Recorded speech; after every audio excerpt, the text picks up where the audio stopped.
जिंदाबाद जिंदाबाद।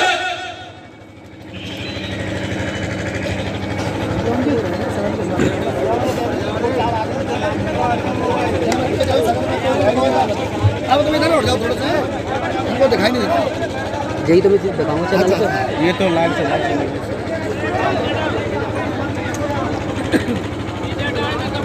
जन चेतना यात्रा के समापन समारोह में उपस्थित मंच पर श्री नारायण लाल गाडे साहब, प्रदेश अध्यक्ष गाडे समाज, मेरे छोटे भाई श्री जगमोहन बघेल, पूर्व राज्य मंत्री, इस यात्रा के संयोजक श्री दुष्यंत सिंह बघेल, कवित्री श्रीमती पद्मावती पदम, आगरा से पधारे जिला पंचायत के सदस्य श्री ब्रजमोहन धनगर जी, उदयलाल गाडरे जी, चंद्रलाल गाडरे जी, विजय बघेल जी, श्री भंवरलाल गाडरे जिला पंचायत सदस्य उदयपुर, डॉक्टर यदवीर बघेल, श्री कालीचरण जी धनगर साहब, गौरव शर्मा, नवीन गौतम, श्री जोड़ीलाल बघेल एडवोकेट साहब, समाज के अध्यक्ष गिरिराज पहलवान और श्री नरेंद्र सिंह फौजदार जी, पूरे राजस्थान से आए हुए मंच और पंडाल में उपस्थित बुजुर्गों, नौजवान साथियों, माताओं, बहनों, बच्चों, पत्रकार साथियों, मैं सबसे पहले इस कार्यक्रम के संयोजक श्री दुष्यंत बघेल जी का आभार प्रकट करना चाहूंगा कि नव चेतना यात्रा के द्वारा उन्होंने हिंदुस्तान के भूभाग के अनुसार सबसे बड़ा राज्य राजस्थान, जिसकी कौन मना कर भूगोल सबसे बड़ी है, कौन है उसमें समाज में चेतना जागृत करने के लिए एक यात्रा निकाली, जिसका समापन आज यहाँ पर हो रहा है। मैं उनका धन्यवाद देना चाहूंगा कि ठहरे हुए पानी में एक पत्थर फेंका तो उन्होंने, कौन कहता है कि आसमां में छेद नहीं होता, एक पत्थर तो तबीयत से उछालो यारो। और आज एक पत्थर आपने उछलने का प्रयास किया है, ठहरे हुए पानी में भी कुछ हलचल आपने मचाई है। जंगल में आग लगी थी तो गौरैया अपनी चोंच में एक बूंद पानी लेकर के जंगल की आग बुझाने का प्रयास कर रही थी। बाकी जानवरों ने पूछा कि क्या तुम्हारे इस प्रयास से ये जंगल की आग बुझ जाएगी? उसने जवाब दिया कि जब कभी इतिहास लिखा जाएगा तो मेरा नाम आग बुझाने वालों में रहेगा, आग लगाने वालों में नहीं रहेगा। इसी को गौरैया प्रयास कहते हैं और इसी को गिलहरी प्रयास करते हैं कि राम रावण से युद्ध करने के लिए जब लंका जा रहे थे, नल और नील पुल बना रहे थे, तो एक गिलहरी भी पहले पानी में जाती थी, फिर कुछ रेत चिपका करके और उस पुल में अपना थोड़ा सा योगदान देती थी। ऐसा ही प्रयास आप लोग कर रहे हैं। यात्राओं ने इतिहास लिखा है। मुलायम सिंह यादव की क्रांति रथ की यात्रा ने 1989 में सरकार बनाई। उसके पहले चैतन्य रथ यात्रा ने एनटी रामाराव को सीधे सीधे मुख्यमंत्री बनाया। विजय रथ की यात्रा ने देवीलाल जी को हरियाणा का मुख्यमंत्री बनाया और राम मंदिर यात्रा से अडवाणी जी भी राष्ट्रीय स्तर पर आए और एक सरकार बनाई।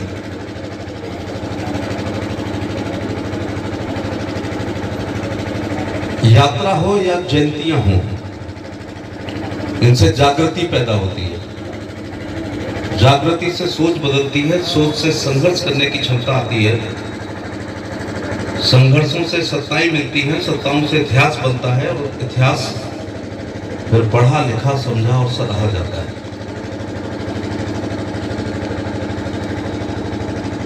एक आपका प्रयास है, मैं आपको बधाई देना चाहूंगा। सबसे पहले प्रातः वंदनीय पुण्य श्लोका लोक माता महारानी अहिल्याबाई होलकर के चरणों में अपनी तरफ से आपकी सबकी तरफ से नमन करना चाहूंगा और कुमेर की इस जमीन को भी नमन करना चाहूंगा कि महाराज खांडे राव ने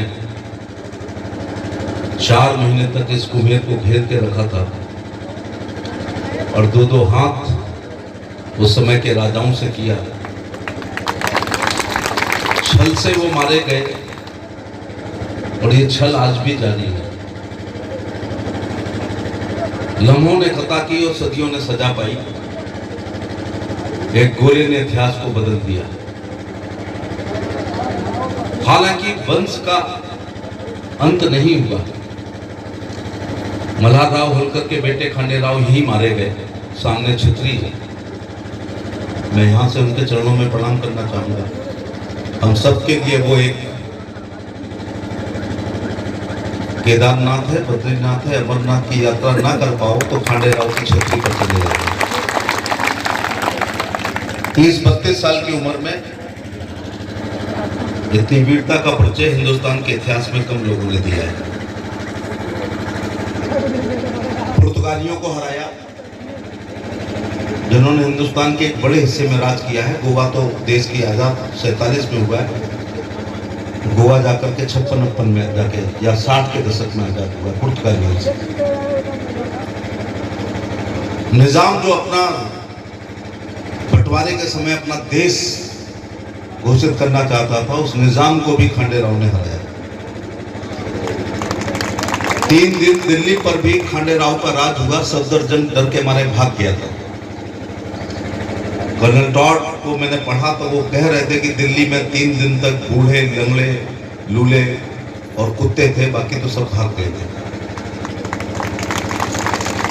8 लाख अशरफी का जुर्माना लिया था उस जमाने में सोने की। जो सफदरजंग भाग गया था उसके नाम से तो हवाई अड्डा और अस्पताल है। और जो हिंदू हृदय सम्राट होलकर जिसने सफदरजंग से 2-2 हाथ किए थे, उसके नाम से गली नहीं है।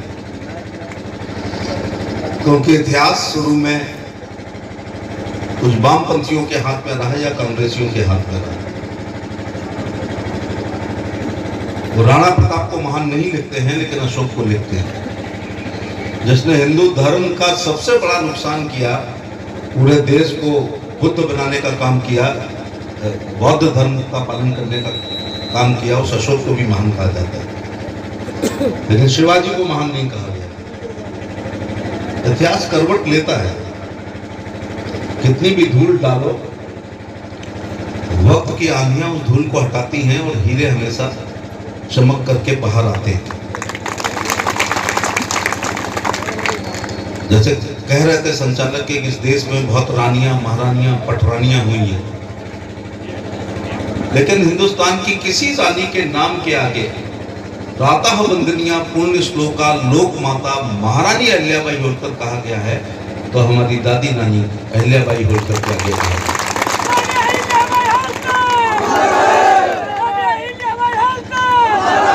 क्यों कहा गया? भाणों ने नहीं कहा है, ये वगैरह इतिहासकारों ने नहीं कहा है, पूरी मालवा की जनता ने कहा, क्योंकि उनके लोक कल्याणकारी राज था। सबसे अच्छा राज कौन सा माना जाता है? जो गरीब की कल्याणकारी योजनाओं को लागू करने वाला राज हो। वर्षों बाद मोदी का राज भी लोक कल्याणकारी राज है, होलकरों के बाद अगर कोई राज आया है। मैं उसके प्रचार प्रसार के लिए नहीं आया हूं, लेकिन ये जितने बैठे हैं, अगर जमीन तुम्हारे नाम एक पूर्ण भी होगी, 1 बीघा भी हुआ होगा, तो 2-2 हजार की 12वीं किस्त तुम्हारे खाते में आ चुकी होगी। और तुम्हारा बाप जिंदा होगा तो तुम्हारे नाम नहीं आई होगी, क्योंकि वो कुंडली मान के जमीन पर बैठा होगा सांप की तरह। और तुम्हारा बाबा जिंदा होगा तो ना बाप के हिस्से में आ रही होगी, ना तुम्हारे हिस्से में आ रही होगी। ये हकीकत है। तो ये इनके हिस्से में नहीं आ रही जो आगे बैठे हैं। और ये पीछे साफे वालों के हिस्से में आ रही है क्योंकि जमीन इनके नाम होगी। 12वीं किस्त आई है या नहीं आई? 5 किलो गेहूं और चावल 3 साल से फ्री का खा रहे हो या नहीं खा रहे हो? खेतों में अब दादियां शौच के लिए नहीं जा रही हैं, शौचालय बन गया है। और भैंस और तुम दोनों की खटिया अब एक छप्पर में नहीं है क्योंकि प्रधानमंत्री ग्रामीण आवास तुम्हारा बन चुका है।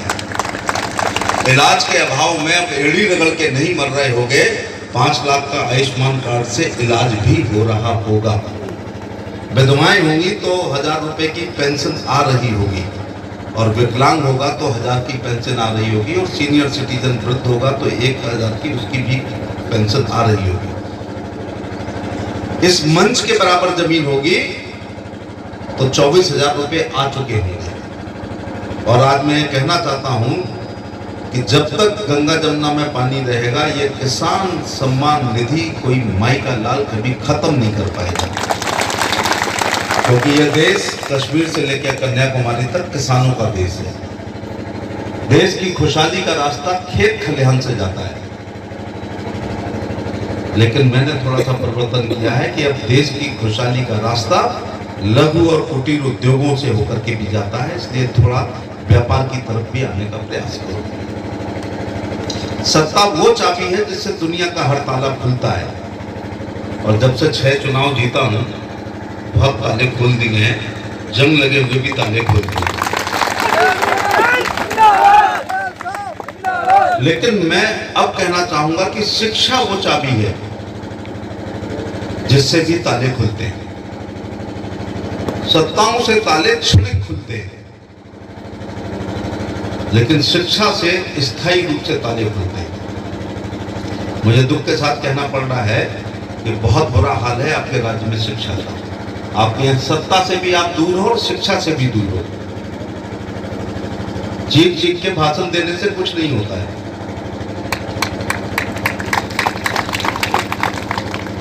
और माफ करना, मैं किसी की इंसल्ट करने नहीं आया हूं। आपने कहा कि मंच पर यहां बंद कर ले इसको।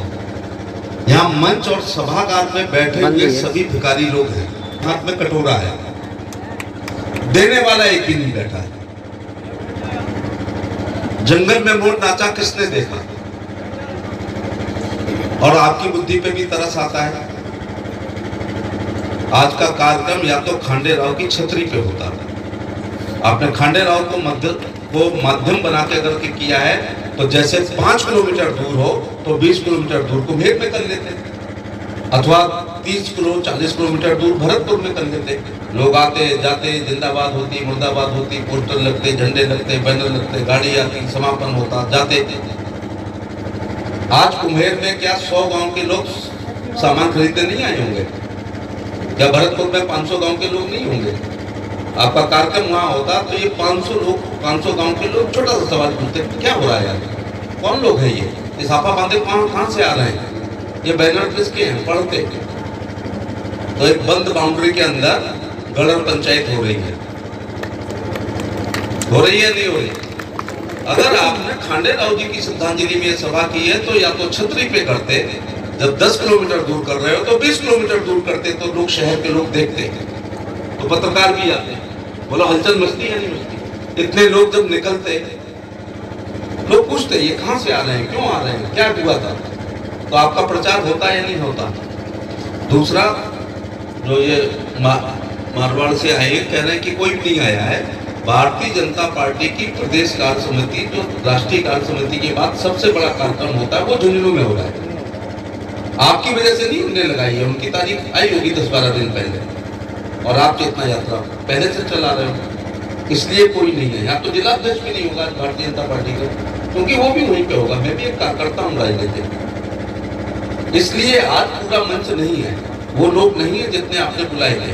और मुझे पता था कि आज मैं नहीं आता तो जैसी तुम्हारी इंसल्ट होनी थी वो हो चुकी होती। थोड़ी मैंने तुम्हारी कटी हुई नाक को जोड़ने का प्रयास किया है आज आके।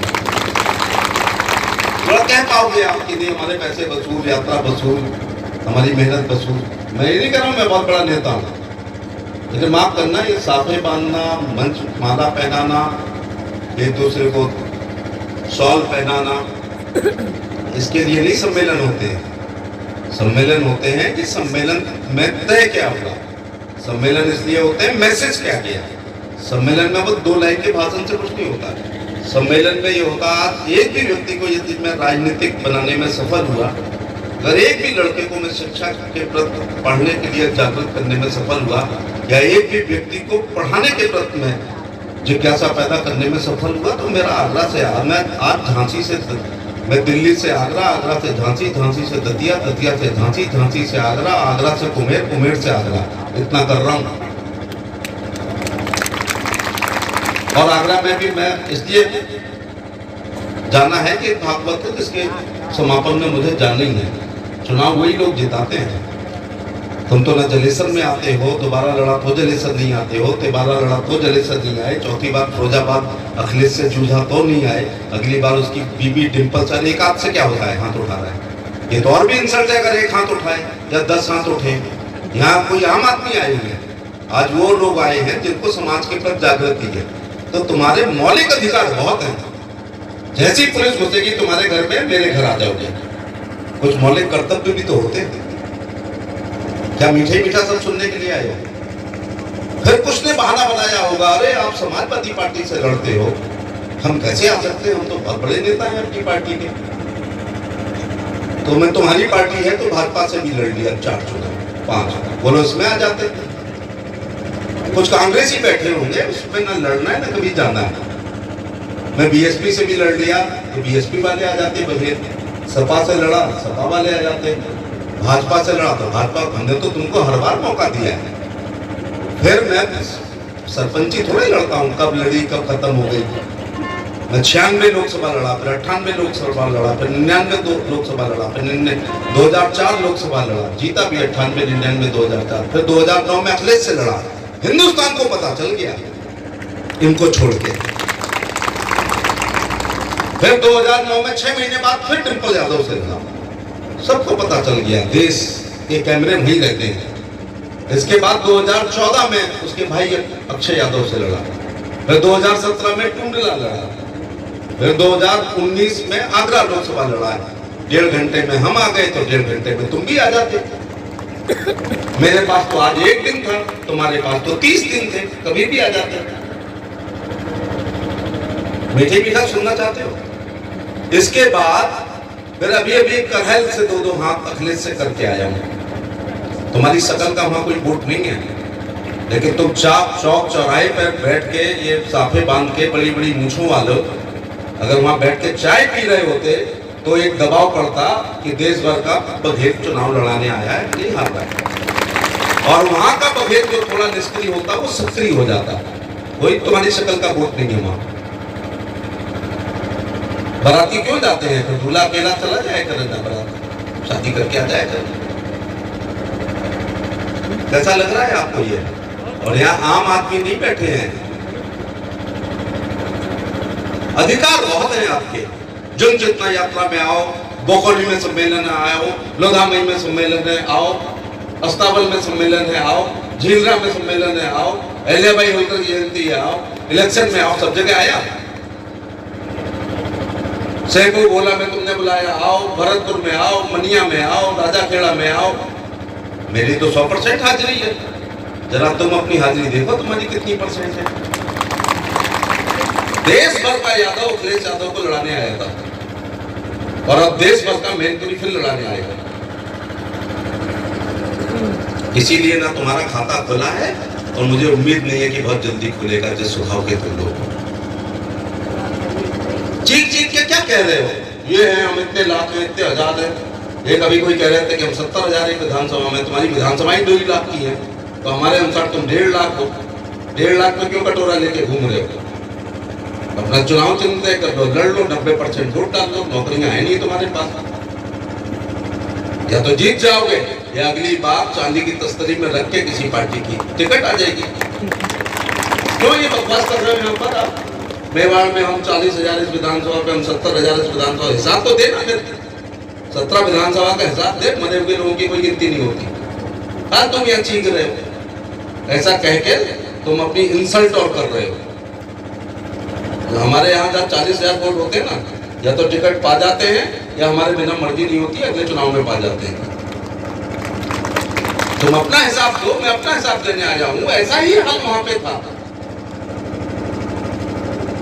पुलिस में गारंटी थी, जुए से, सट्टे से, शराब से, फाइनल रिपोर्ट से, चार्जशीट से, बंदूक के लाइसेंस से, धारा 323 हटाने के, जोड़ने के, नाम घटाने के, जोड़ने के, जमानत ना लेने के, लेने के, कत्ल में नाम हटाने के, जोड़ने के, पैसा ही पैसा था। अगर मैं बेईमान होता उस 10 साल की थानेदारी को छोड़ के आया और तुम सिपाही बनने पे खुश होते। क्यों आया था? थानों में रह के केवल एक थाने के इलाके की मदद हो सकती है और हमारे लोग अपराधी नहीं होते, वादी होते। लेकिन सत्ता वो चाबी है जिससे हजारों ताले खुल सकते थे, तो खोले मैंने। तो रिस्क लिया करो ना थोड़ी बहुत। तुम्हारे इसी राजस्थान में ऐसे भी एमएलए होंगे जिनका विधानसभा में केवल 500 वोट होगा। मेरे यहाँ भी ये लखीमपुर खीरी में अभी गिरी विधायक मर गए, बाई इलेक्शन में उनका बेटा जीता है 5वीं बार। गोसाई जानते हो? वो गिरी जो गोसाई, एक चौरसिया जो पान करते हैं, एक प्रजापति, एक नाई। जरा अपना बताओ, जंगल में कौन राजा होता है? संख्या किसकी ज्यादा होती है? हमारी वाली भेड़ों की और बकरियों की संख्या हिंदुस्तान के जानवरों की संख्याओं में सबसे ज्यादा भेड़ बकरी है। और जो सबसे कम होता है शेर, वो राजा बनता है। वही उसको कृपा से बनाता है, वो अपने बाहुबल से बनता है, अपनी पर्सनैलिटी से बनता है, अपने मिजाज से बनता है। मिजाज पैदा करो ना, ऐसा मिजाज भी तो पैदा करो। बाजार में आता हो तो मैं सारी संपत्ति बेच के तुम्हें वो मिजाज खरीदवा दूं। तो 50 सम्मेलन कर चुका हूं आपके यहाँ। आज से 24 साल पहले मैं आया था अस्ताबल में, लुधियाना में, बेगौली में, भरतपुर में। आपने डोरीलाल जी बुलाया, कितने बार बुलाया? तुम्हारी मनिया में, तुम्हारे राजा पेड़ा में, तुम्हारे सेठू बोला में। जगा के जाता हूं, 2-3 दिन बाद सो जाते हो। गलत फार्मूला मत बताओ कि निर्दलीय लड़ लेना। अगर घिकी मुली तुम्हारी इज्जत है, उसको बनाए रखो जब तक राष्ट्रीय पार्टी की टिकट ना मिले। ये गलती मत कर देना। जमानत बच जाए, जब हो जाएगी, हिंदू हमेशा के इतिहास में लिख जाएगा। कौन सी विधानसभा में तुम बता रहा सबसे ज्यादा है? चल पाऊंगी, लड़के देख ले। मैं एक बात बता रहा हूं जगमोहन, और अगर जमानत जब्त हो गई तो हमेशा के लिए तेरी नसबंदी भी हो जाएगी राजनीति में। या तो चुनाव लड़ो जीतने के लिए, या सम्मानजनक हारने के लिए, अथवा कम से कम जमानत बचाने के लिए। और ऐसा नहीं है तो फालतू की बातें यहां मत करना। मैं एक राजनीतिक आदमी हूं, आज तक 5 बार टिकट कटी है, लेकिन निर्दलीय लड़ने की हिम्मत नहीं की है। और कितना लोकप्रिय हूं, अब मैं अपने मुंह से ना कहूंगा। अगर लोकप्रिय नहीं होता तो अखिलेश से नहीं लड़ाया जाता लोकसभा। कोई कृपा नहीं करता किसी पे। उसकी पत्नी डिंपल यादव से नहीं लड़ाया जाता, फिर उसके भाई अक्षय से नहीं लड़ाया जाता। और अभी अभी अगर अखिलेश ने अपनी पसंदीदा सीट करहल छाटी, तो भारतीय जनता पार्टी ने अपना पसंदीदा कार्यकर्ता छाट के लड़ाया।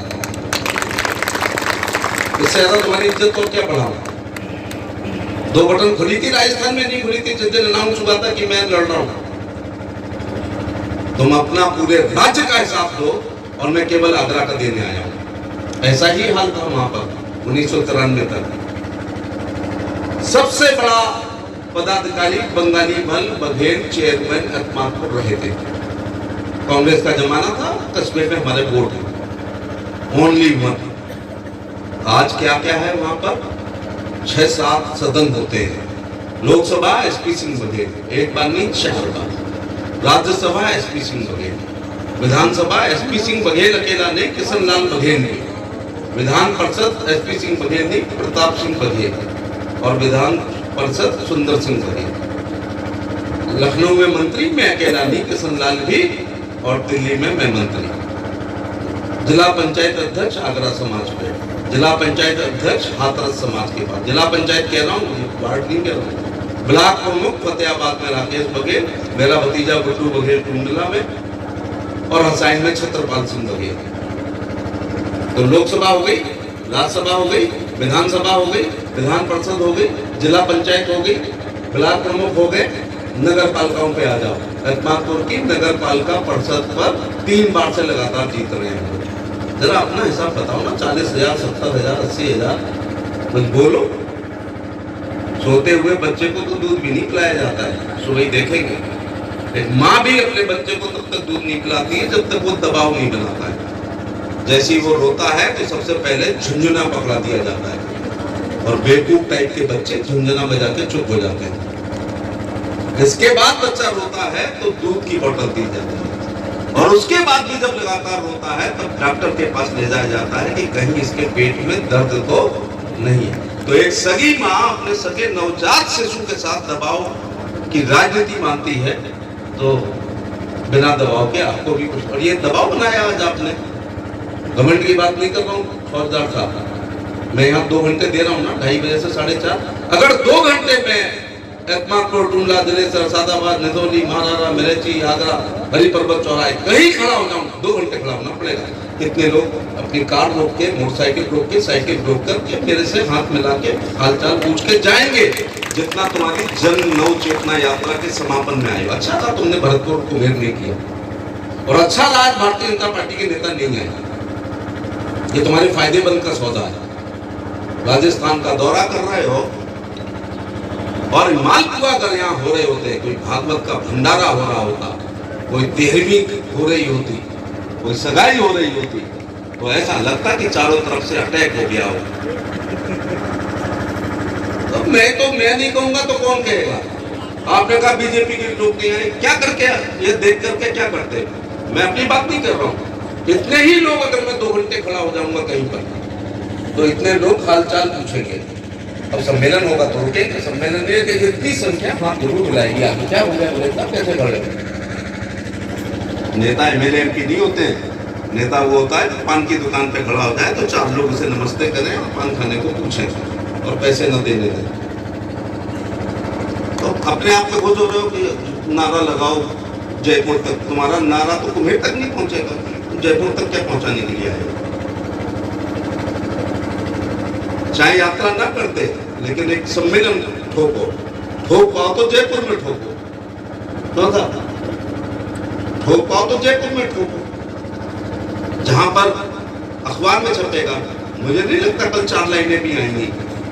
तो मैं बहुत मीठा नहीं बोलता हूँ।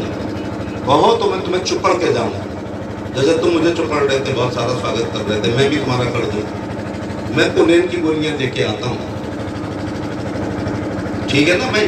तो 40,000, 60,000, 70,000, 2 लाख की विधानसभा है। मेरी विधानसभाएं 4 लाख की है, तुम्हारी 2 लाख की है, तुम्हारे यहाँ 1.5 लाख की भी है। तो अगर 70,000 हो तो 70,000 का 80% क्या होता है? बोलो, निकालो। 56,000 रुपये डाल लो। तुम कौन से कलेक्टर एसपी हो कि तुम्हें छुट्टी नहीं मिली? तुम कौन से आर्मी, एयरफोर्स, नेवी में हो कि छुट्टी नहीं मिली? आजकल तो वहां से भी वोट पड़ना। अपने 56,000 से शुरुआत करो। ये भी ट्रेनिंग दे रहा हूं। तो या तो झूठ बोलना छोड़ो, और अगर सच आंकड़े हैं तो दिखाओ खेत, जैसा हम जलेसर में, आगरा में, टुंडला में दिखा चुके हैं। तो बोलो सब सदनों पर हमने कब्जा किया है आगरा में या नहीं किया है? 93 से पहले बताओ, अचानक क्या बच्चे पैदा हो गए हैं? अचानक क्या भीड़ आ गई है? 93 से पहले का इतिहास में भी वहां से पूछने के लिए आया हूं कि उसके पहले क्या होता था। एक नथी सिंह बघेल जिला पंचायत सदस्य हुआ था तो 5 महीने उसका स्वागत चलता रहा था, क्योंक't आजादी के बाद का बड़ी गोसाई का वो पहला जिला पंचायत सदस्य हुआ था। ऐसे ही तुम्हारा रहा होगा जब तुम हुए थे। सब सदनों पर हम लोगों ने कब्जा कर लिया है, कुछ हमारा भी योगदान है। ऐसा नहीं है कि हमारा उसमें कोई योगदान नहीं है। और लखनऊ की भी सरकार में और दिल्ली की भी सरकार में। और तुम अगर जगे हुए होते, तुम अगर राजनीतिक होते, तुम रिस्क लेने वाले होते, तुम खांडे राव की तरह इंदौर से आके 500 किलोमीटर घेरने वालों स्वभाव के होते, तुम पानीपत लड़ने वाले अगर होते, तो बहुत बड़ी कुर्सियां भी तुम्हारा स्वागत कर रही होती। जैसा जनता होती है उसी स्वभाव का उसका नेता माना जाता है। ननाद होलकर, माले राव होलकर, खांडे राव से प्रेरणा लेनी है। गलतफहमी आज यहाँ से दूर करके जाओ। तुम कोई राजवंशों के लोग नहीं हो, हम विशुद्ध किसान और चरवाहे की औलाद हैं। एक घटना ने शामिल कर दिया। ये सूरजमल या विश्वेंद्र सिंह जी को घटना ने नहीं शामिल किया। ये रानी के पेट से पैदा होने वाले राजा हैं। महाराज जयपुर, महाराज उदयपुर, महाराज जोधपुर, महाराज भरतपुर, महाराज धौलपुर, और तुम्हारे यहाँ तो कदम कदम पे महाराज हैं। ये रानियों के पेट से पैदा हुए हैं। हिंदुस्तान के इतिहास में एक ही राजा है जो तलवार से पैदा हुआ है।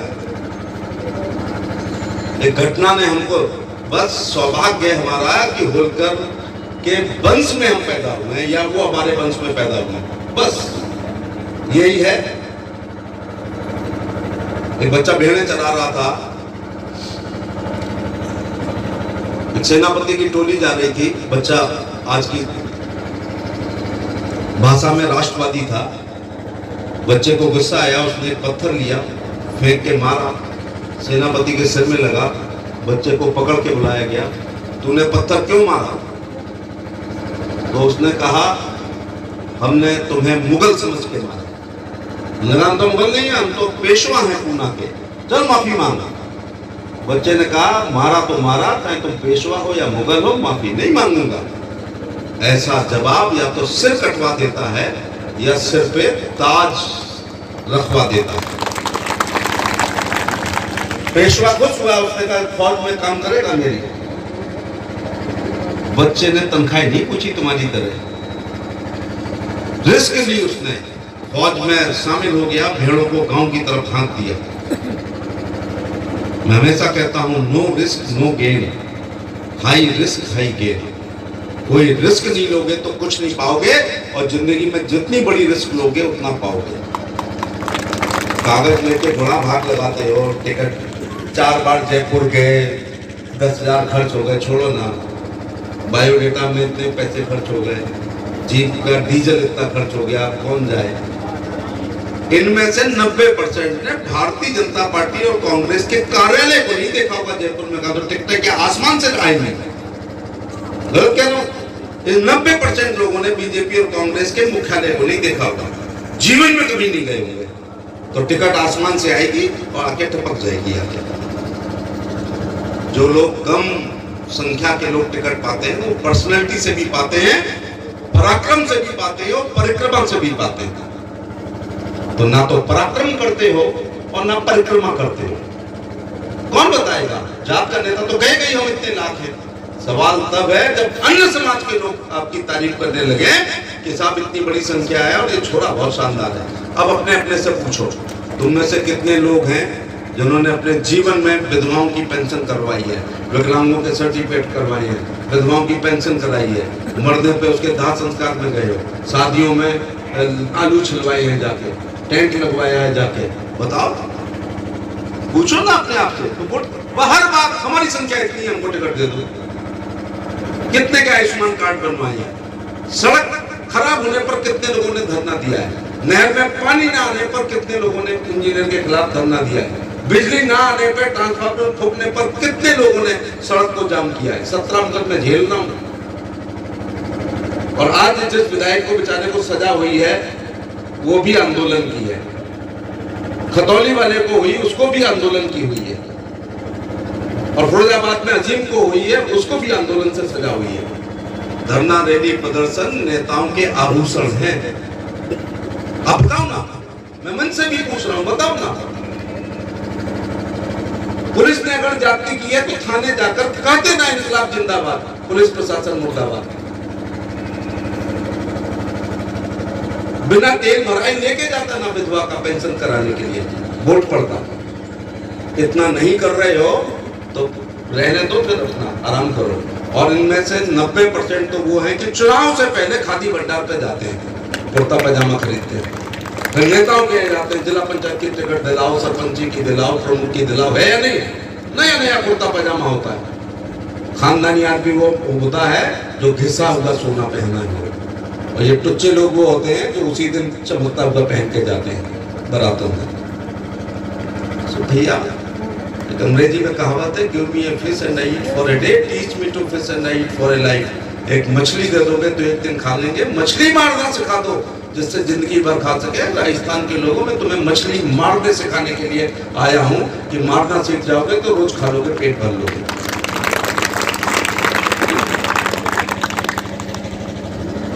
बात अधूरी रह गई। वो फौज में भर्ती हो गया, अगले दिन युद्ध हुआ, जीत में कारण हुआ 16 साल के बच्चे का। फिर युद्ध हुआ, बहादुरी का परिचय दिया। फिर युद्ध हुआ, पेशवाओं के साथ बहादुरी का परिचय दिया। पेशवा ने खुश होकर 500 घोड़े की मनसबदारी दी, 50 की, फिर 100 की, फिर 150 की, फिर 500 की। और एक दिन 67 युद्ध जीतने में वो बच्चा पेशवाओं के मददगार हुआ तो उसको सूबेदार की पदवी दे दी। ये फौज का सूबेदार नहीं है, 2 स्टार वाला सूबेदार का मतलब chief of the army staff. उस पत्थर मारने वाले बच्चे का नाम है सूबेदार मल्हार राव होलकर। अब वो राजा फिर पेशवा से उनकी पटी नहीं, बड़े पेशवा के साथ तो रहे। बाजीराव मस्तानी देखो तो मल्हार राव होलकर दिखाए गए उसमें। एक डायलॉग दिया गया है जब वो बहुत ज्यादा प्रेम में आसक्त था कि पेशवा तूने अकेले युद्ध नहीं जीते हैं, तेरे घोड़े की पीठ से पीठ 67 युद्धों में किसी ने साथ दिया है तो मल्हार राव ने दिया है। वो मूछ वाला पात्र है, क्योंकि वो प्रेम प्रसंग था इसलिए बाजीराव को महिमा मंडन किया है। मल्हार राव होलकर पर 100 फिल्में बन चुकी है उत्तर महाराष्ट्र। अब राजा हो गया, उसने अपना राज स्थापित किया महेश्वर में, बाद में इंदौर राजधानी बनाई। अब उनका बच्चा तो राजा कहलाएगा। तो उनका बेटा जो तुम्हारे यहाँ मारे गए, वीर गति को प्राप्त हुए, खांडे राव, फिर माले राव, फिर तुकोजी राव, फिर शिवाजी राव, फिर यशवंतराव होलकर प्रथम, द्वितीय, तृतीय, ऐसे 14 राजा हुए।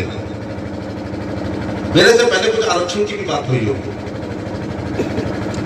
एक तरफ हम राजवंशी हैं और दूसरी तरफ हम एमबीसी हैं अथवा हम एससी की बात करते हैं घर घर की। दोनों बातें सही है। हम राजवंश में हम नहीं पैदा हुए, में से कोई, हम में से एक राजवंश है। राजस्थान में बोलो सब राजवंश रानी के पेट से हैं। तो अब रानी के पेट से तो राजवंश नहीं चलेगा, क्योंकि बाबा साहब ने नसबंदी कर दी वोट का अधिकार देके। अब तो डब्बे में से निकलेगा, चाहे राजा हो, चाहे वो चपरासी हो या सेवक हो, वो मशीन में से निकलेगा। तो गलतफहमी मत बहुत है। अच्छा लगता है मेरे को, मैं आज जो भी हूँ महारानी की वजह से, इसी से मैंने समाज इकट्ठा किया, इन्हीं के चरणों में बैठा। लेकिन याद रखना, बेशुद्ध चरवाए हैं तो आरक्षण की भी बात ठीक है। जब खिलजी ने, तुगलक ने, मुगलों ने, औरंगजेब ने तलवार रख दी कि धर्म परिवर्तन करो, तो सबने धर्म परिवर्तन कर दिया। अगर किसी ने धर्म परिवर्तन नहीं किया तो हमारे पाल बघेल गार्डे जो भी सब उसने नहीं किया। और जब कहा गया कि सत्ता ले लो तो उन्होंने सत्ता छोड़ के भेड़ों को लेके नदियों के किनारे चले गए। इसलिए वो सत्ता से दूर हो गए, इसलिए वो अशिक्षित हो गए। इसलिए जो शिक्षा के मामले में पिछड़ा है उसी का आरक्षण होना चाहिए। इसलिए मैं आरक्षण का पुरजोर समर्थन करता हूं। लेकिन इतना भी बात याद रखना, जयंती जरूर मनानी चाहिए। ऐसी महारानी अहिल्याबाई होलकर हो जिन्होंने 12,776 टूटे हुए मंदिरों का जीर्णोद्धार कराया, ज्योतिर्लिंगों का कराया। ओंकारेश्वर हो, महेश्वर हो, घृष्णेश्वर हो, काशी विश्वनाथ हो, गया जी का मंदिर हो, केदारनाथ, बद्रीनाथ, अमरनाथ हो, हर जगह पैसा लगाया। हमें क्यों जरूरत पड़ी टूटे हुए मंदिरों का? 542 राजा तो थे ना उस समय। जिस समय हम अगर इंदौर में थे तो सिंधिया ग्वालियर में थे, गायकवाड़ बड़ौदा में थे, पेशवा पूना में थे, भोसले नागपुर में थे। आप क्या भी थे जयपुर, जोधपुर, उदयपुर में। उनको टूटे हुए मंदिर नहीं दिखाई पड़ रहे थे। मैं हमेशा कहता हूं कि होलकरों की सीमाएं हिंदू राष्ट्र की सीमाएं थी। मैं आधुनिक नेपोलियन किसी को कहता हूं तो मल्हार राव होलकर को कहता हूं, जिसने 67 युद्ध जीते। और पानीपत भी अगर महाराज सूरजमल मल्हार राव होलकर के अनुसार लड़ा जाता तो मराठों की पिटाई उतनी नहीं होती जितनी अहमद शाह अब्दाली ने करी। थोड़ा विषय से भटक रहा हूं। क्रीम है, ये सोसाइटी की क्रीम है जो आगरा तक नहीं आती है, 1.5 घंटे का रास्ता है। आते हैं 2-4, एक हाथ उठ गया था तो शर्म के मारे लग रहा था। हम एक को पैदा कर पाए आज तक। 11 चुनाव में एक आदमी है। यह आपके लिए गौरव की बात है या आत्मग्लानि की बात है? भरत यादवों का मेला देखना हो तो जरा मैनपुरी आ जाना, पूरा देश दिखाई पड़ेगा, तुम्हारे अलवर तक के आएंगे वहां। अभी चुनाव हो रहा है, क्यों हमें जरूरत पड़ी? 1192 में मोहम्मद गोरी आया, उसने तोड़ा, फिर उसने तोड़ा, फिर कुतुबुद्दीन ऐबक ने तोड़े, फिर रजिया ने तोड़े, फिर शेरशाह सूरी ने तोड़े, फिर अलाउद्दीन खिलजी ने तोड़े, मोहम्मद खिलजी ने तोड़े, जलालुद्दीन खिलजी ने तोड़े, फिरोज तुगलक ने तोड़े, मोहम्मद तुगलक ने तोड़े, फिर गयासुद्दीन तुगलक ने तोड़े, फिर सिकंदर लोदी ने तोड़े, बहलोल लोदी ने तोड़े, इब्राहिम लोदी ने तोड़े, बाबर ने तोड़े, हुमायूं ने भी तोड़े, अकबर ने थोड़ा सा संरक्षण दिया है, जहांगीर शाहजहां ने भी हमारे सिख गुरुओं को मारा, और औरंगजेब ने सबकी कसर तोड़ दी। ये सारे टूटे हुए विरासत में हमको मिले और हमने 12,776 मंदिरों का जीर्णोद्धार कराया। पहला सोमनाथ का जीर्णोद्धार महारानी ने, और काशी विश्वनाथ का पहला जीर्णोद्धार जब औरंगजेब ने तोड़ा महारानी अहिल्याबाई होलकर ने, दूसरा सोमनाथ का सरदार पटेल ने, और दूसरा काशी विश्वनाथ का कॉरिडोर नरेंद्र मोदी जी ने बनाने का काम किया है। और राजस्थान की धरती से मैं इसलिए धन्यवाद दूंगा कि जब आप गंगा की तरफ से काशी विश्वनाथ में जाओगे तो शंकराचार्य मूर्ति के बाद इस पंडाल के बराबर अगर मूर्ति किसी की लगी है तो महारानी अहिल्याबाई होलकर की लगी है। अगर अहिल्याबाई होलकर ने उस जमाने में एक मन चांदी से बनाया तो उससे ज्यादा कीमत का मोदी जी ने उनकी स्थापित की। और कहाँ स्थापित की है? हिंदुस्तान का हर सनातन धर्मी आदमी एक बार ज्योतिर्लिंग विश्वनाथ आएगा तो माता जी को भी प्रणाम करेगा। अगर उन्होंने जन कल्याण नहीं किए होते, तुम्हारी तरह बाबा ने लड़के को खेती, लड़के ने नाती को, अपने बेटे को, फिर नाती को, यही करते रहो तो तुम्हारी पुण्यतिथि भी कोई नहीं बनाएगा। समाज के लिए करोगे तो मूर्तियां लगेंगी, और औलादों के लिए करोगे तो कनाकतों में तो जरूर मिल जाएगी कुछ थोड़ी बहुत। वो क्या कहते हैं कनाकत में, पंडित जी लोग डराते हैं ना राहु केतु, तो थोड़ी बहुत श्राद्धों में जरूर कुछ मिल जाएगा तुम्हें, पानी वानी, वरना कुछ मिलने वाला नहीं है। समाज आपको रिकॉग्नाइज नहीं करेगा। तो मैंने बहुत लंबी बात कह दी। तो भैया यहाँ सबके हाथ में कटोरा है, देने वाला आज कोई नहीं है। मैं नहीं समझता तुम्हारे सम्मेलन से आज कुछ भी हासिल होने वाला है। मैं तो कहता हूँ जब तुम्हारी ये नॉन पॉलिटिकल थी तो सभी जिलों के लोगों को बुला लेते, किसी न किसी पे कोई असर पड़ता। क्या हासिल रहा है? जंगल में मोर नाचा, किसने देखा? और भी मोर बहुत ढंग से नहीं नाच रहा है, मोर भी बहुत ज्यादा नहीं नाच रहा। मैं बार बार, ठीक है, मैंने आपकी तारीफ दुष्यंत गौरैया से कर दी थी कि तेरा नाम आग बुझाने वालों में होगा, आग लगाने वालों में नहीं होगा। कुछ तो तुमने चेतना लाए है, लेकिन ये जो दूसरा तुम्हारा प्रस्ताव है कि यहाँ लड़ जाओ वहां लड़ जाओ, और अगर तुम वहां 5,000 वोट पाए तो विभिन्न राजनीतिक दल उस विधानसभा में तुम्हारे 5,000 मानेगा। इतना याद करके रखना, 5,000 मानेगा। 3,000 पाओगे तो हमेशा के लिए तुम दरवाजे बंद कर दोगे उस विधानसभा के। और एक जात से अगर चुनाव जीत रहे होते तो सबसे बड़ी गलती मैंने की। अपनी पार्टी बनाता, चुनाव चिन्ह भेड़ रखता और अपने वोट डलवा लेता, चिन्ह भी याद रहता, लोगों को जीत जाया करता। मैं निर्दलीय की हिम्मत नहीं कर पाता, पार्टी की हिम्मत कर सकता हूँ। छोटी मोटी सैकड़ों पार्टियों से बड़ी पार्टी होगी, लेकिन निर्दलीय लड़ने की मैं हिम्मत में 2 जातियों से भी काम नहीं चलता विधानसभा में। जब तक एक गुलदस्ता नहीं बनेगा तब तक रिजल्ट नहीं आएगा। और सुनो, तुम्हारे यहाँ तीसरे की कोई वैल्यू नहीं है, या तो भाजपा को वोट पड़ेगा या कांग्रेस को वोट पड़ेगा। अब हाथी वालों की भी कुछ यहाँ पर खाता खुलने वाला नहीं है। या तो बीजेपी हराओ या बीजेपी जिताओ, इसके अलावा राजस्थान में आज की तारीख, स्थान और समय याद रखना। आने वाले चुनाव की तारीख की प्रतीक्षा हो रही है। अगर भारतीय जनता पार्टी की सरकार ना आए तो मेरा नाम बदल देना, मैं भी जमीन का नाम बदल देना मेरा। मुझे इस बात की कोई जिज्ञासा नहीं है कि राजस्थान में किसकी सरकार बनेगी, बीजेपी की। मुझे जिज्ञासा है मुख्यमंत्री कौन होगा, और वो मेरा हेडेक नहीं है, वो हमारे हाईकमान का हेडेक है मुख्यमंत्री कौन बनेगा। लेकिन 100% भारतीय जनता, याद रखना, मैं इतनी चुनौतियां देता नहीं हूँ नाम बदलने की। बहुत नाम मेरा प्रसिद्ध हो गया, बदल जाएगा तो बहुत दिक्कत आएगी। बीजेपी की सरकार बनेगी, कोशिश करो, अभी भी तुम्हारे पास 8-10 महीने हैं, वहां से लेके आओ जहां से जीतने की संभावना हो, या इतना ज्यादा वोट पाओ कि अगली बार कोई तुम्हें बुला के कहे पिछली बार तुम थोड़े वोट से हार गए हो, हमारी टिकट ले गए। अथवा उस विधानसभा में हमेशा के लिए ताला मत लगवा देना, ऐसी सलाह मत दो। ठीक है ना भाई मेरे, ये मैं सलाह देने आया हूं, क्योंकि आपके यहाँ इस बार आएगा कांग्रेस हराओ बीजेपी जिताओ, तीसरे को झड़े में कूड़ा करने वाले को कोई वोट नहीं देना, इतना याद रखना। और जब उत्तर प्रदेश में मायावती की सरकार होती है बहुमत की, तब राजा खेड़ा हो या भरतपुर हो या कुम्हेर हो या ढींग हो या नगर हो, तब यहाँ पर वोट पड़ता है। गलत कह रहा हूँ क्या? और जब वो खुद ही मरी पड़ेंगे, एक वोट लेंगे, एक एमएलए है उनका, तो यहाँ तो टिकट लेने वाले नहीं होंगे। तो इसलिए डोरीलाल जी आपने ठीक समय टिकट पाया था। अब उस पार्टी का भी यूपी में ही कोई नहीं है, तो यहाँ अब बताओ, बसपा तो यहाँ खाता नहीं खोल पाएगी, तो निर्दलीय खाता खोल पाएगी। निर्दलीय आते हैं, कई बार सरकारें उनके हाथ में होती है, ऐसी बात नहीं कि निर्दलीय नहीं आते, लेकिन अपनी गिरफ्तारी में झांक के डालो, जो निर्दलीय आते हैं वो बहुत बड़े सेवक होते हैं, तब वो निर्दलीय आते हैं, वरना जात के आधार पर कोई निर्दलीय नहीं आता है। अगर राजा भैया वहां जीत रहा है तो सातों समाज के वोट पड़ते हैं। जो निर्दलीय आते हैं वो बहुत गजब के सेवक होते हैं। समाज सेवा की पगडंडियां एक दिन राष्ट्रीय राजनीति के राजमार्ग तक ले जाती है। अपने से पूछो कि समाज सेवा तक नहीं कर रहे हो। ये समाज सेवा की पगडंडियां राष्ट्रीय राजनीति। मैं आदमी कहता हूँ, मेरे से आदमी कहता है भाई आप कैसे एमपी बन गए? मैं कहता हूँ छोटी मोटी सड़क, स्कूल, बिजली, पानी, नाली, खरंजा, फाइनल रिपोर्ट, चार्जशीट, बंदूक का लाइसेंस, विधवा विकलांग वृद्धा अवस्था पेंशन, जात आय प्रमाण पत्र और शादी ब्याह, 13वीं भागवत कथा, रसिया जंगल कपाली, गुआ पूजन, एकादशी के व्रत का उद्यापन, एजुकेट एमपी।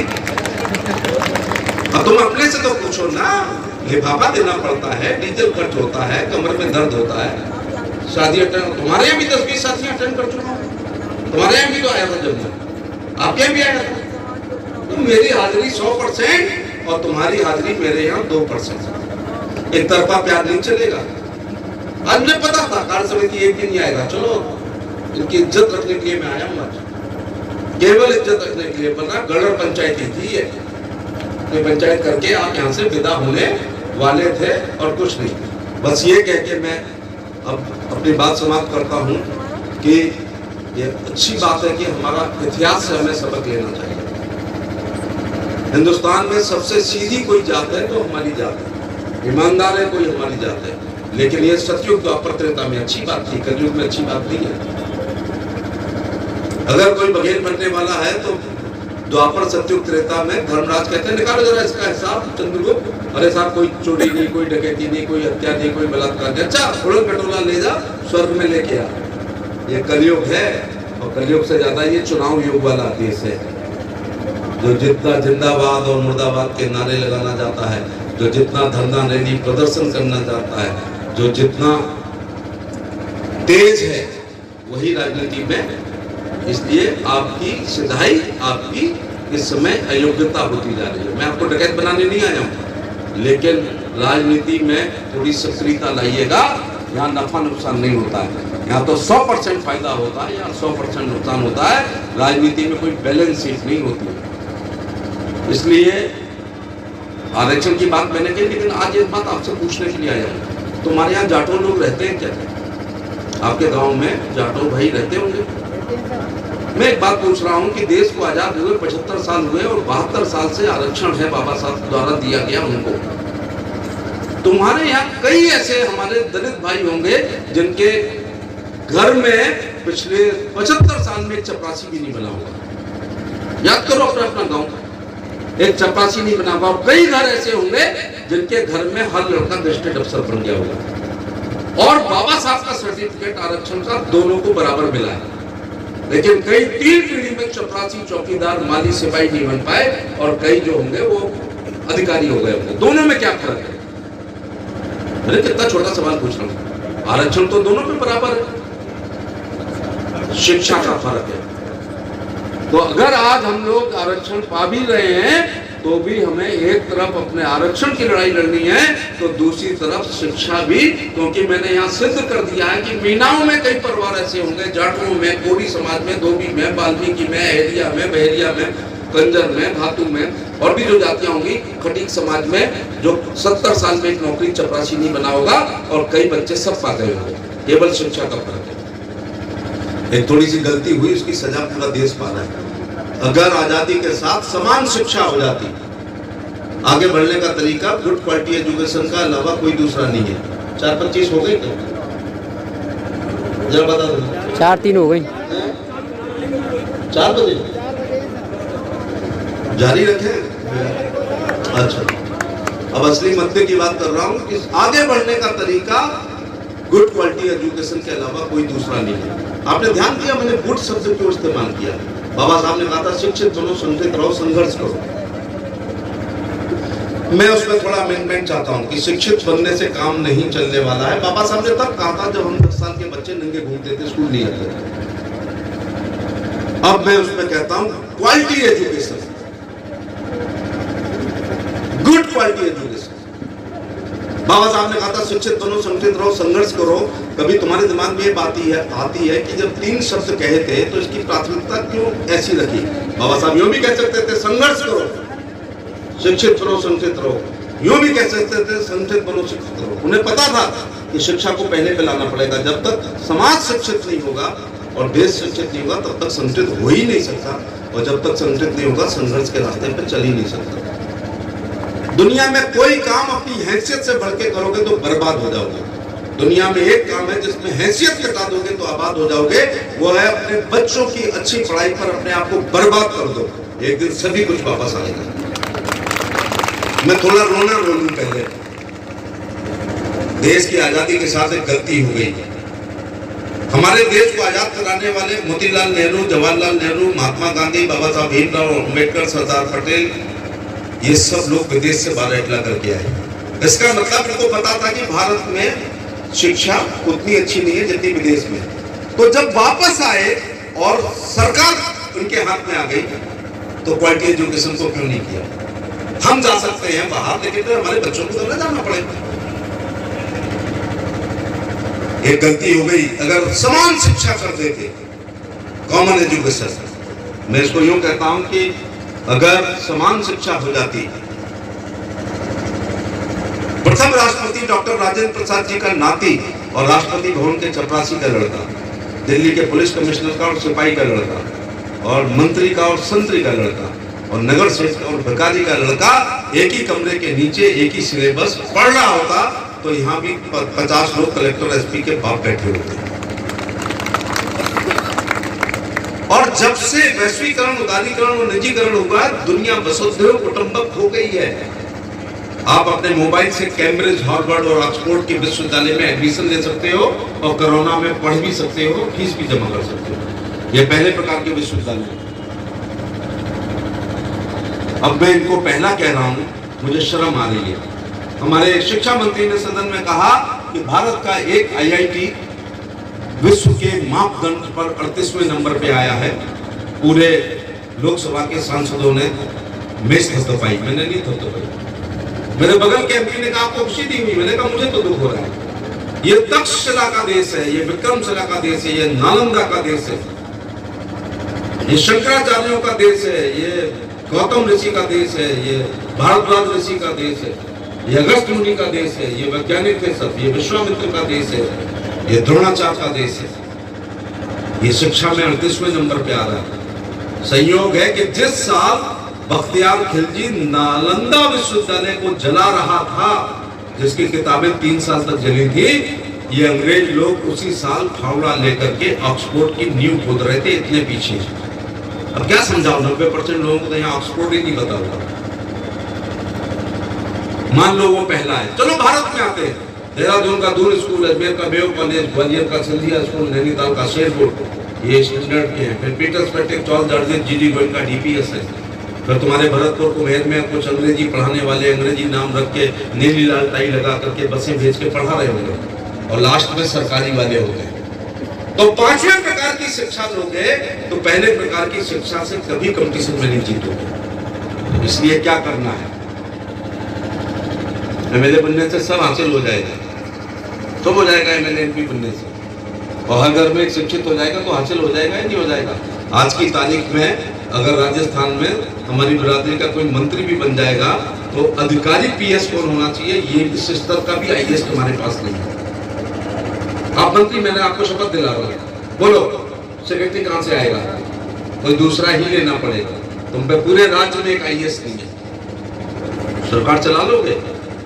पढ़ पढ़ के साइन करोगे तो इस सम्मेलन में कौन आएगा, और बिना पढ़े करोगे तो जेल चले जाओगे। इसलिए विश्वास का सेक्रेटरी होना चाहिए, और विश्वास किस पे होता है?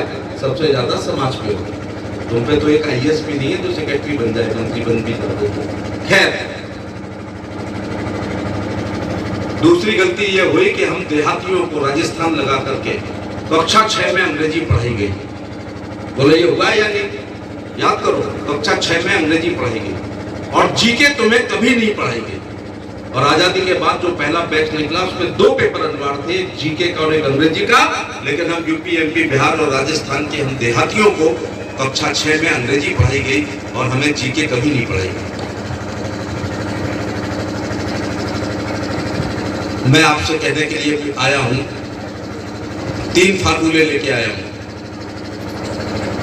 पहला, गांव में पढ़ाई का वातावरण नहीं है, तुम अपनी तो छोड़ो, मेरी अतमादपुर में बघेलों के 1000 के गांव में किसी पीपल के पेड़ के नीचे अथवा पंचायत घर में मैं बच्चों को ग्रुप डिस्कशन करते हुए, ग्रुप प्लानिंग करते हुए, करंट इवेंट्स पर बात करते हुए, जनरल नॉलेज पर चर्चा करते हुए मैं नहीं देखता हूँ। देहात में रहोगे, अच्छे स्कूल ही नहीं है। इसलिए अपने शहर में आइए, 50 गज का प्लॉट लो, या मलिन बस्ती में किराए पे रहो, आलू बाजरा गेहूं चावल लेके आओ, खानदान के सारे बच्चे लेके आओ, और बड़े बूढ़े उनको स्कूल ले जाओ और लाओ।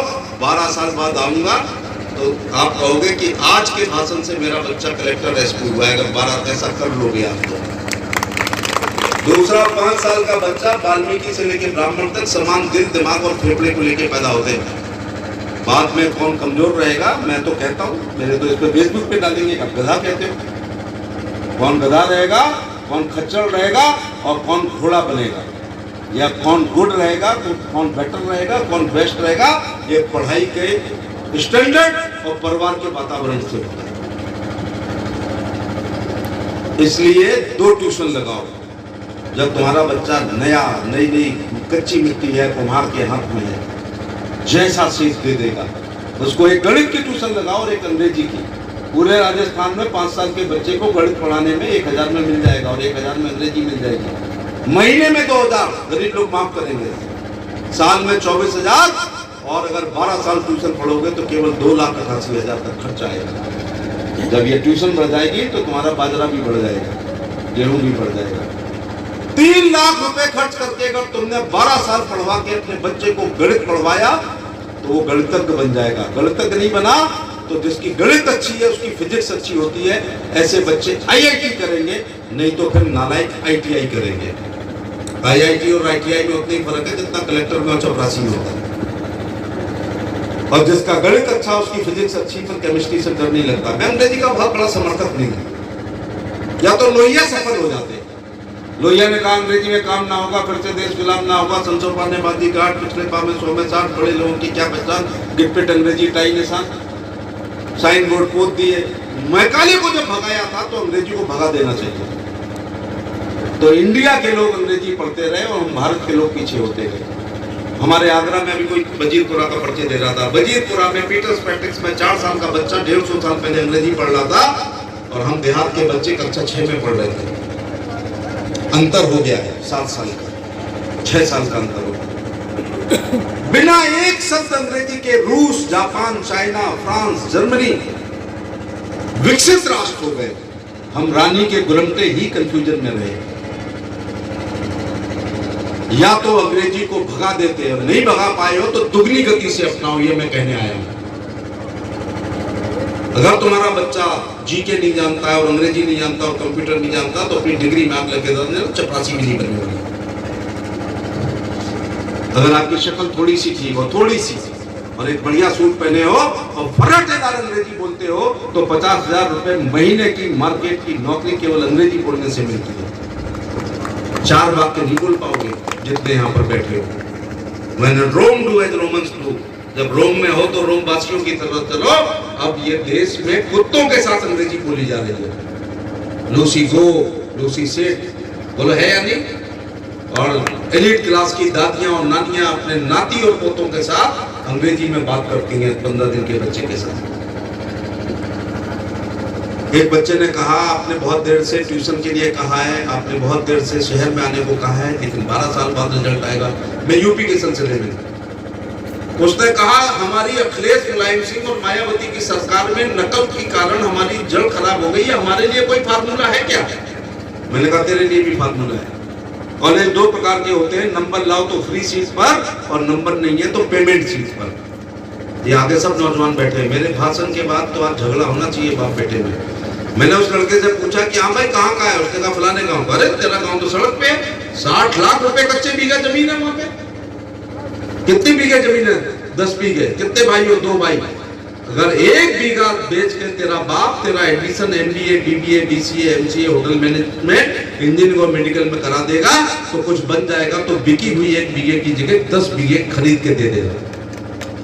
और ऐसा नहीं करोगे तो बस ये सुनो और भाषण समाप्त, ऐसा नहीं करोगे तो एक दिन तुम्हारी ये औलाद ओवर एज हो जाएगी, उसी के साथ बेरोजगार हो जाएगी, उसी के साथ डिप्रेशन में चली जाएगी, उसके बाद सरप्पा हो जाएगी, और तुम्हारे मरने के बाद छाती पे जो सांप की तरह बैठे हो खेत पर कुंडली मार के उसे बेच के शराब पिया करेंगे।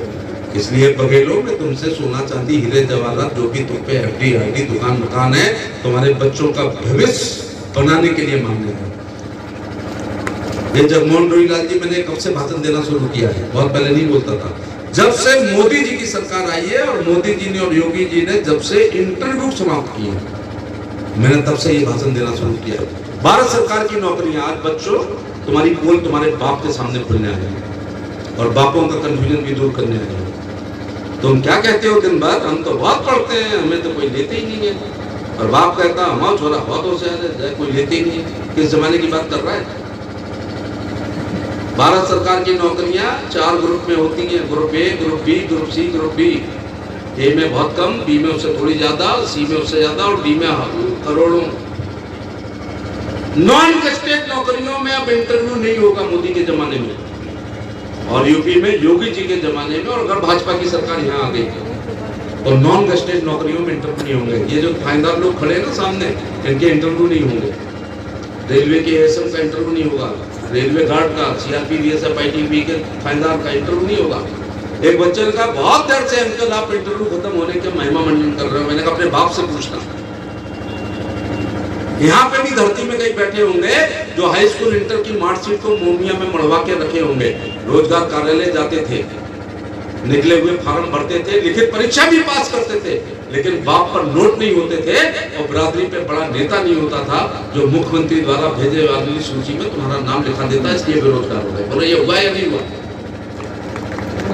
इंटरव्यू लेने के लिए नहीं होते थे, इंटरव्यू निकालने के लिए होते हैं। लेना है तो तू आगरा की स्पेलिंग बता, और नहीं लेना है तो तू चेकोस्लोवाकिया की बता, और चेकोस्लोवाकिया की बता के हमारे जैसे लोग उसकी भी याद करते जाते थे, लेकिन बंदर बाट होने से, सूची जारी होने से नहीं। अब कोई सूची जारी नहीं होगी, लिखित परीक्षा होगी, ऑब्जेक्टिव होगी, कंप्यूटर बाबा कॉपी जातेंगे।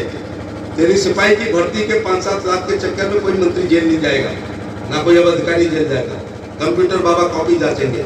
ये दिन भर अपने बापों से झूठ बोलते हैं, और ये बाप कैसे हैं कि अगर तेरे हाथ में किताब है 12 बजे रात तक तो तेरी माँ गिलास का दूध लेके तेरे सिरहाने पे खड़ी होगी। ये ऐसे अच्छे हमारे लोग बघेल लोग करते हैं। और नहीं पढ़ते हो, जाओ धान खोदो, आलू खोदो, गेहूं काटो, बाजरा काटो, भेड़ें चराओ।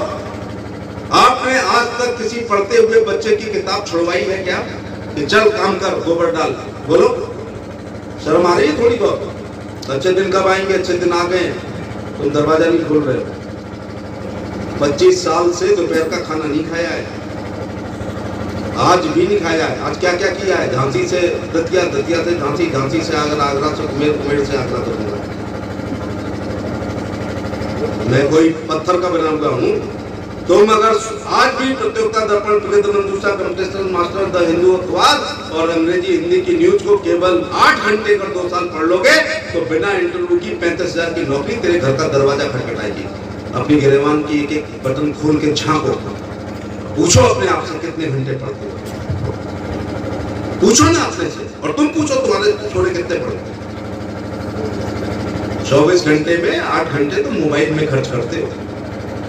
और जहां भी 10-12 बच्चे मोबाइल लेके कुछ देख रहे हैं तो समझ लेना कुछ गंदी चीज देख रहे हैं। ये मोबाइल से ये नहीं पूछ रहे हैं कि अमेरिका का राष्ट्रपति कौन है, जरा गूगल बाबा बताओ। इतनी ही साफ बात करता हूं। तुम अपना बताओ कि 20,000 हो, 30,000 हो, 40,000 हो, चलो राजनीति में टिकट नहीं मिली, लेकिन जब आरएएस का रिजल्ट आता है तो अपनी औकात बताओ ना क्या आती है। चश्मा लगा के हम लोग देखते हैं और आईएएस, आईपीएस, पीसीएस में एक नाम नहीं आता है। चुनाव में तुम बड़े मर्द हो जाते हो, 15,000 है, 20,000 है, 30,000 है, हमारे बिना दलवीर सिंह जी खाता नहीं खुलना है, हम जिसे जाएंगे वही जीतेंगे। जब आरएएस का रिजल्ट आता है तब कहां नानी मर जाती है। बोलो यहाँ कौन तुम्हारी टिकट काटता है? यहाँ तो फ्री फेयर एग्जाम होती है। अभी कम से कम कमीशन बचे हुए हैं और मोदी की सरकार में तो चपरासी भी बिना पैसे के बनेगा। 75,000 नौकरियां बटी हैं। इंटरव्यू जब पूछे गए तो 1 रुपया खर्च नहीं हुआ उनका, क्योंकि इंटरव्यू नहीं हुआ। ये नौकरियों का युग है। अगर दूसरे किसी की सरकार आ जाएगी तो इंटरव्यू शुरू हो जाएंगे। जब इंटरव्यू शुरू हो जाएंगे तो सूची जाएगी और सूची में तुम्हारी हैसियत नहीं है कि नाम लिखवा दो। इसलिए इसका फायदा उठाओ। मैंने मुझे लगता है अपनी जिंदगी का सबसे अच्छा भाषण दिया, समाज को जगाने वाला। और अभी नहीं जगो तो राम राम का। इसलिए जब पूरा गांव शिक्षित हो जाएगा ना तो बहका नहीं पाएगा फिर आपको। फिर हर राजनीति की जीत तुम्हारे गांव में आएगी। पढ़े लिखे का गांव में बहुत ऐसे आसानी से नहीं पकड़ी में।